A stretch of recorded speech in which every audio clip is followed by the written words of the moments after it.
Hey guys, welcome back to my YouTube channel Ammu Vlogs. So ಈ ವಿಡಿಯೋದಲ್ಲಿ ನಾನು ನಮ್ಮನೇಲಿ ವರಮಹಾಲಕ್ಷ್ಮಿ ಹಬ್ಬನ ಹೇಗೆ ಆಚರಿಸ್ತೀವಿ ಆ್ಯಂಡ್ ಅದು ಪ್ರಿಪ್ರೇಷನ್ಸ್ ಹೇಗಿರುತ್ತೆ ಎಲ್ಲ ಕಂಪ್ಲೀಟ್ ವಿಡಿಯೋನ ನಾನು ಇದೇ ಬ್ಲಾಗಲ್ಲಿ ಹಾಕಿರ್ತೀನಿ. ಸೊ ಎಲ್ಲರೂ ಕೂಡ ಸ್ಕಿಪ್ ಮಾಡ್ದೇ ಕಂಪ್ಲೀಟ್ ವಿಡಿಯೋನ ವಾಚ್ ಮಾಡಿ. Without further delay let's get started.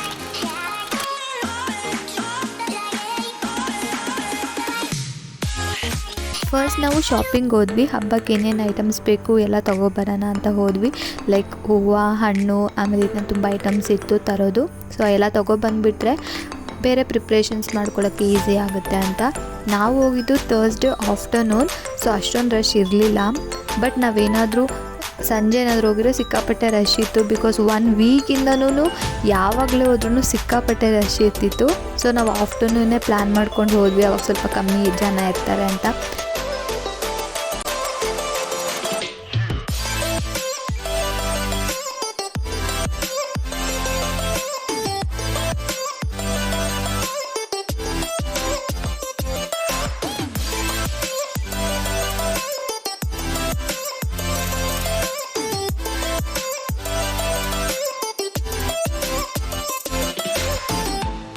ಹಬ್ಬದ ಸೀಸನ್ ಸ್ಟಾರ್ಟ್ ಆದರೆ ಸಾಕು, ಹೂವು, ತರಕಾರಿ, ಹಣ್ಣು ಎಲ್ಲ ರೇಟು ತುಂಬ ಕಾಸ್ಟ್ಲಿ ಆಗುತ್ತೆ. ಯಾವುದನ್ನೂ ಸಹ ತೊಗೊಳಕ್ಕೆ ಆಗಲ್ಲ, ಅಷ್ಟು ಕಾಸ್ಟ್ಲಿ ಆಗುತ್ತೆ. ಸೊ ನಮಗೆ ಏನೇನು ಬೇಕು ಎಲ್ಲನೂ ಶಾಪಿಂಗ್ ಮಾಡಿಕೊಂಡು ನಾನು, ಅಣ್ಣ, ಅಮ್ಮ ಮನೆಗೆ ಹೊರಟ್ವಿ. ಮನೇಲಿ ಸಿಕ್ಕಾಪಟ್ಟೆ ಕೆಲಸ ಇತ್ತು. ಸೊ ಎಲ್ಲನೂ 1 by 1 ಮಾಡಬೇಕು ಇವಾಗ.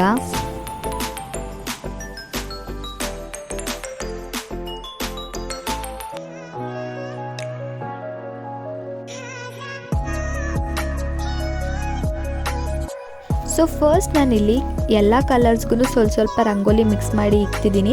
ನಾವು ಇವಾಗಲೇ ಈ ಥರ ಎಲ್ಲ ಮಿಕ್ಸ್ ಮಾಡಿ ಇಟ್ಕೊಬಿಟ್ರೆ ನಮಗೆ ನೈಟು ರಂಗೋಲಿ ಹಾಕಬೇಕಾದ್ರೆ ತುಂಬ ಈಸಿ ಆಗುತ್ತೆ.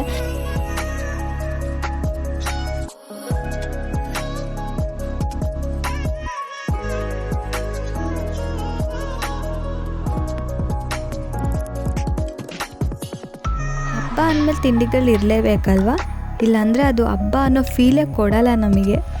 ಸೊ ಇಲ್ಲಿ ನಾನು ಮತ್ತು ನಮ್ಮ ಮಮ್ಮಿ ಇಬ್ಬರು ಸೇರಿ ತಿಂಡಿಗಳನ್ನ ಪ್ರಿಪೇರ್ ಮಾಡ್ತಿದ್ದೀವಿ. ಈ ಥರ ಪ್ರಿಪೇರ್ ಮಾಡ್ಬೇಕಾದ್ರೆ ನನಗೆ ತುಂಬ ಖುಷಿ, ನಮ್ಮ ಮಮ್ಮಿ ಜೊತೆ ಮಾಡಬೇಕಾದ್ರೆ ಎಕ್ಸ್ಪೆಷಲಿ. ಯಾಕಂದರೆ ಅವ್ರ ಜೊತೆ ಮಾತಾಡಿಕೊಂಡು ಮಾಡ್ತೀನಿ ನಾನು. ನಮ್ಮಮ್ಮ ಆವಾಗ ಅವರು ಚಿಕ್ಕವರಿದ್ದಾಗ ಹೇಗೆ ಮಾಡ್ತಿದ್ರು ಅಂತ ಎಲ್ಲ ಹೇಳ್ತಾ ಇರ್ತಾರೆ ನನಗೆ. ನಾವು ಹಂಗೆ ಮಾಡ್ತಿದ್ವಿ, ನಾವು ಚಿಕ್ಕವರಿದ್ದಾಗ ಹಿಂಗೆ ಮಾಡ್ತಿದ್ವಿ ಅಂತ ಅವ್ರ ಸ್ಟೋರೀಸ್ ಎಲ್ಲ ನಮ್ಮಮ್ಮ ನಂಗೆ ಹೇಳ್ಕೊಂಡು ಕೂತ್ಕೊತಾರೆ. ಸೊ ಅದೆಲ್ಲ ಕೇಳಿಸ್ಕೊಂಡು ಕೆಲಸ ಮಾಡ್ತೀವಿ. ಆವಾಗ ನಮ್ಮಿಬ್ರಿಗೂ ಗೊತ್ತಾಗಲ್ಲ, ಕೆಲಸ ಮಾಡಿದರೆ ಗೊತ್ತಾಗಲ್ಲ, ಮಾತಾಡ್ಕೊಂಡು ಮಾಡಿದ್ರೆ.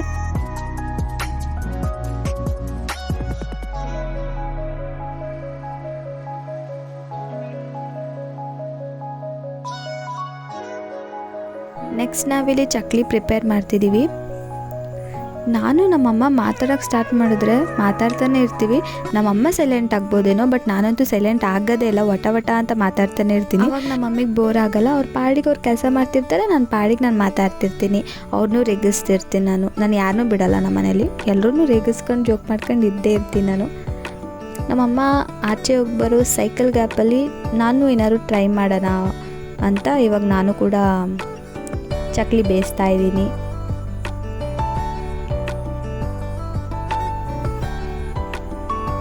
ನನ್ನ ಚಕ್ಲಿ ಬೇಯಿಸೋ ಅಷ್ಟೊತ್ತಿಗೆ ನಮ್ಮಮ್ಮ ಬಂದುಬಿಟ್ರು ಗೈಸ್. ನಮ್ಮಮ್ಮ ನಂಗೆ ಮಾಡೋಕ್ಕೆ ಬಿಡಲ್ಲ ಅಂತಾರೆ. ನಮ್ಮಮ್ಮ ಈ ಥರ ಕುಕ್ ಮಾಡ್ತಿರ್ಬೇಕಾದ್ರೆ ನಂಗೆ ಆ ಶೆಲ್ಫ್ ಮೇಲೆ ಹೋಗ್ಬಿಟ್ಟು ಹಂಗೆ ಕೂತ್ಕೊಂಡು ಅವರಿಗೆ ನಾನು ಹೆಲ್ಪ್ ಮಾಡಿಲ್ಲ ಅಂದರೂ ನನಗೆ ಅಟ್ಲೀಸ್ಟ್ ಅವ್ರ ಜೊತೆ ಮಾತಾಡೋಕ್ಕೆ ಇಷ್ಟ. ಯಾರಿಗೆಲ್ಲ ಈ ಥರ ಇಷ್ಟ? ನಿಮ್ಮಮ್ಮ ಕುಕ್ ಮಾಡ್ತಿರ್ಬೇಕಾದ್ರೆ ಹೋಗ್ಬಿಟ್ಟು ಶೆಲ್ಫ್ ಮೇಲೆ ಕೂತ್ಕೊಂಡು ಮಾತಾಡ್ಕೊಂಡು ಅವ್ರ ಜೊತೆ ಇರೋದಕ್ಕೆ ಯಾರಿಗೆಲ್ಲ ಇಷ್ಟ ಕಮೆಂಟ್ ಮಾಡಿ.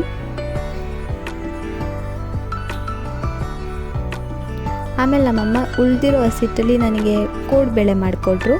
ಆ್ಯಂಡ್ ಇದು ನೋಡಿ ನನ್ನ ಟ್ಯಾಲೆಂಟ್, ಇದು ಪಿ ಅಂತ ಬರ್ಕೊಂಡಿದ್ದೀನಿ. ನಾನೇ ಬರೆದಿರೋದು, ನಾನು ಪ್ರಿಪೇರ್ ಮಾಡಿರೋ ಚಕ್ಲಿ ಗೈಸ್ ಅದು.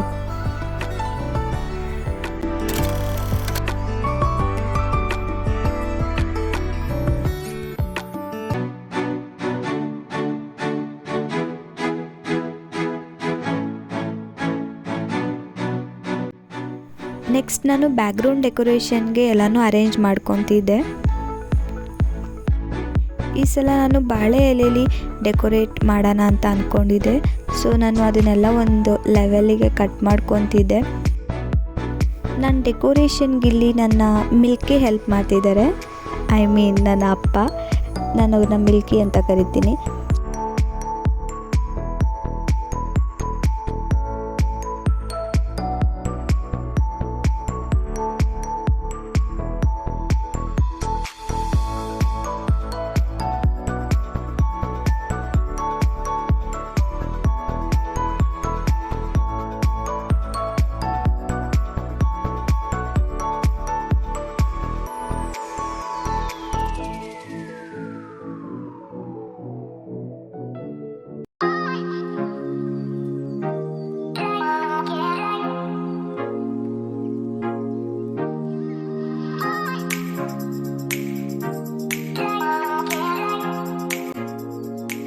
ಪ್ರತಿ ವರ್ಷವೂ ನಾವು ರಂಗೋಲಿನ ನೈಟೇ ಹಾಕ್ತಿರ್ತೀವಿ.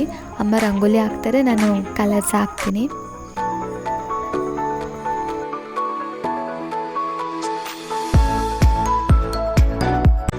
ಈ ಹಬ್ಬದಲ್ಲಿ ನಂಗೆ ಶಾಕಿಂಗ್ ವಿಷಯ ಏನು ಗೊತ್ತಾ ಇದೆ ಗೈಸ್, ನಮ್ಮ ಅಣ್ಣ ಫಸ್ಟ್ ಟೈಮ್ ರಂಗೋಲಿ ಹಾಕ್ತಿರೋದು ಆ್ಯಂಡ್ ಕಲರ್ಸ್ ಕೂಡ ಹಾಕ್ತಿರೋದು.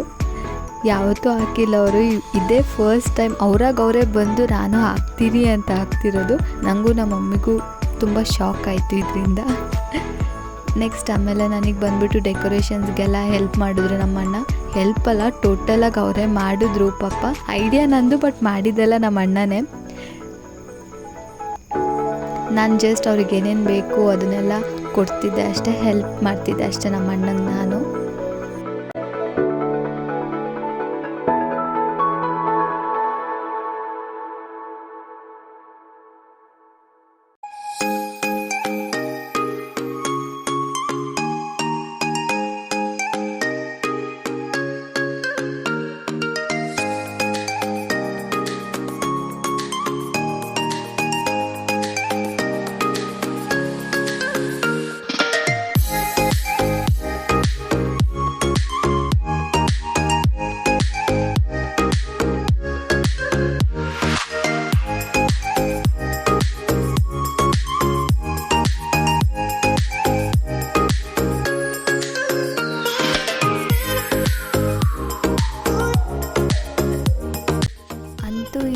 ಮಾತಾಡಿಕೊಂಡು ತರಲೆ ಮಾಡಿಕೊಂಡು ನಾನು ನಮ್ಮಣ್ಣ ಇಬ್ಬರು ಸೇರಿ ಡೆಕೋರೇಷನ್ನ ಕಂಪ್ಲೀಟ್ ಮಾಡಿದ್ವಿ. ಸೊ ನೀವು ನೋಡ್ಬೋದು ಈ ಥರ ನಮ್ಮ ಫೈನಲ್ ಲುಕ್ ಬಂದಿತ್ತು. ಸೊ ಹೇಗಿದೆ ಅಂತ ಕಮೆಂಟ್ ಮಾಡಿ ಎಲ್ರೂ. ನೆಕ್ಸ್ಟ್ ನಮ್ಮಮ್ಮ ಇಲ್ಲಿ ದೇವ್ರನ್ನ ಕೂರಿಸೋದಕ್ಕೆಲ್ಲ ರೆಡಿ ಮಾಡ್ಕೊತಿದ್ದಾರೆ.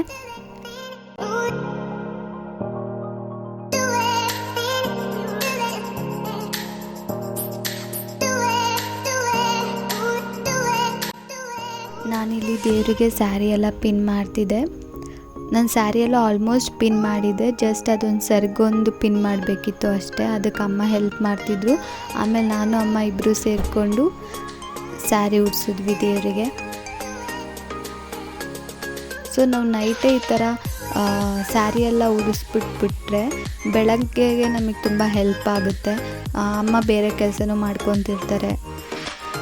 ನಮ್ಮಮ್ಮಗೆ ನಾನು ಮಲ್ಕೋಬೇಕು ಅಂತ ಇತ್ತು. ನಮ್ಮಮ್ಮ ಹೋಗಿ ಮಲ್ಕೋ ಅಂತಲೇ ಹೇಳ್ತಾರೆ. ಸೊ ಅದಕ್ಕೆ ಸರಿ ಆಯ್ತು, ನಾನು ಮಲ್ಕೊತೀನಿ, ದೇವ್ರನ್ನ ಫಸ್ಟು ರೆಡಿ ಮಾಡಿಬಿಡ್ತೀನಿ ನಾನು ಅಂತ ಹೇಳಿಬಿಟ್ಟು ಆಮೇಲೆ ಇಲ್ಲಿ ದೇವರಿಗೆ ಒಡವೆ ಎಲ್ಲ ಹಾಕ್ತಿದ್ದೀನಿ. ನಾವು ದೇವ್ರಿಗೆ ಅಂತಲೇ ಸಪ್ರೇಟಾಗಿ ಎತ್ತಿಕ್ಬಿಟ್ಟಿದ್ದೀವಿ. ಬಿಕಾಸ್ ನಾವು ಹಾಕ್ಕೊಳ್ಳೋದನ್ನು ದೇವ್ರಿಗೆ ಹಾಕಬಾರ್ದು ಅಂತ ಒಬ್ರೊಬ್ರು ಹೇಳ್ತಾರಲ್ವ. ಸೊ ದೇವ್ರಿಗಂತಲೇ ಸಪ್ರೇಟಾಗಿ ಎತ್ತಿಕ್ಬಿಟ್ಟಿದ್ದೀವಿ. ಈ ಥರ ಏನೋ ಒಂಥರ ಖುಷಿ ಇರುತ್ತೆ, ಈ ಥರ ದೇವ್ರನ್ನ ಅಲಂಕಾರ ಮಾಡೋದೆಲ್ಲ ನಂಗೆ ಸಿಕ್ಕಾಪಟ್ಟೆ ಪರ್ಸ್ನಲಾಗಿ ತುಂಬ ಇಷ್ಟ. ನಮ್ಮ ಮನೇಲೂ ಅಷ್ಟೇ ಅರ್ಲಿ ಮಾರ್ನಿಂಗೇ ಪೂಜೆ ಆಗಿಬಿಡುತ್ತೆ. ಇವಾಗ ನೀವು ಇಲ್ಲೇನು ನೋಡ್ತಿದ್ದೀರ ಈ ಡೆಕೋರೇಷನ್ಸ್ ಎಲ್ಲ ಫುಲ್ಲು ಕಂಪ್ಲೀಟಾಗಿ ನೆಕ್ಸ್ಟು ಅಮ್ಮನೇ ಮಾಡಿದ್ದು. ಬಿಕಾಸ್ ನಮ್ಮಮ್ಮ ನನ್ನ ಎದ್ದಿರೋದಕ್ಕೆ ಬಿಡಲೇ ಇಲ್ಲ, ಹೋಗಿ ಮಲ್ಕೋ ಅಂತಲೇ ಹೇಳ್ತಿದ್ರು. ಕಾಲೇಜ್ಗೆ ಹೋಗಬೇಕಿತ್ತು. ಸೊ ನಾನು ಬೇಗ ಎದ್ದು ರೆಡಿಯಾಗಿ ದೇವ್ರಿಗೆ ಪೂಜೆ ಎಲ್ಲ ಮಾಡಿದೆ.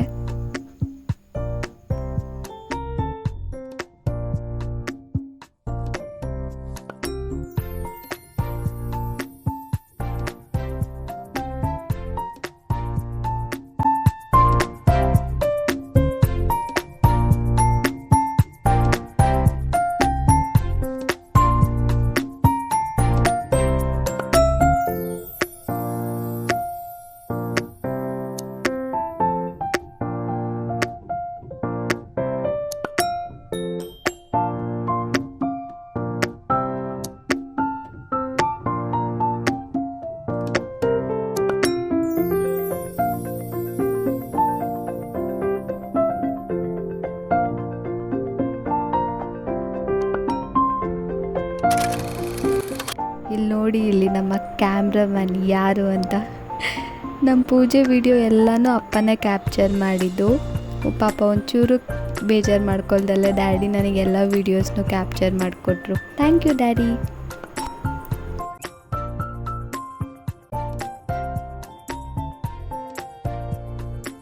ಸೊ ನೋಡಿದ್ರಲ್ಲ, ಈ ರೀತಿಯೇ ನಮ್ಮ ಮನೇಲಿ ಪ್ರತಿ ವರ್ಷ ವರಮಹಾಲಕ್ಷ್ಮಿ ಹಬ್ಬನ ಆಚರಿಸ್ತೀವಿ.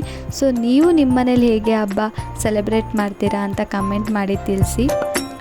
So that's all for today's vlog. I hope ನಿಮ್ಮೆಲ್ರಿಗೂ ಈ ವ್ಲಾಗ್ ಇಷ್ಟ ಆಗಿದೆ ಅಂತ.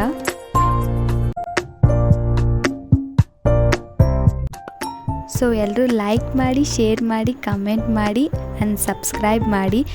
Thanks for watching. Love you all.